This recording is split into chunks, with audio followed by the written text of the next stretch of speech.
Assalamu alaikum. Hello everyone. Welcome back to my channel. Today in this video I am going to teach you how to fix FaceTime volume to loud on iPhone and iPad.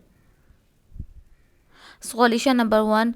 Adjust volume under ringer and alerts. First go to Settings app on your iPhone. Click on Sound, Ringer and Alerts. You can change the volume. Move the slider to the left to reduce the volume, and you can adjust the volume as needed to reduce FaceTime to loud on the call.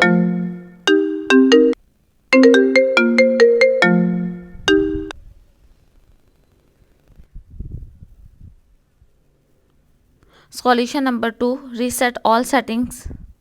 Go to Settings app on your iPhone. Swipe down and click on General. Click on Transfer or Reset iPhone.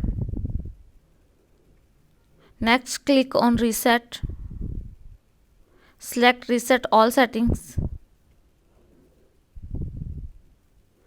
Click on Reset all settings. Again, click on Reset all settings to confirm this process. Thanks for watching this video.